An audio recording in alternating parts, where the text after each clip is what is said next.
ભાઈ બહેનના પ્રેમનો તહેવાર રક્ષાબંધન ક્યારે છે અને કયા સમયે ભાઈને રાખડી બાંધવી શુભ રહેશે?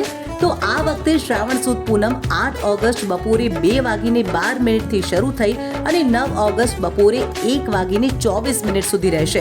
ઉદયા તિથિ મુજબ રક્ષાબંધન 9 ઓગસ્ટ એટલે કે શનિવારના રોજ મનાવવામાં આવશે.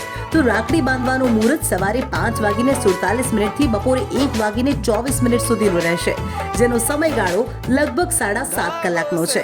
અને હવે વાત કરીએ રાખડી બાંધતી વખતે શું ધ્યાનમાં રાખવું જોઈએ. રાખડી બાંધતી વખતે ભાઈની પીઠ પશ્ચિમ કે દક્ષિણ દિશામાં હોવી જોઈએ. ભાઈના માથા પર કંકુ અને અક્ષતનો ચાંદલો જરૂરથી કરવો અને ભાઈની આરતી ઉતારવી. ભાઈના જમણા હાથમાં નારિયેળ મૂકી અને પછી જ રાખડી બાંધો. ધ્યાન રાખો કે રાખડીમાં 3 ગાંઠ જરૂરથી લગાવવાની છે.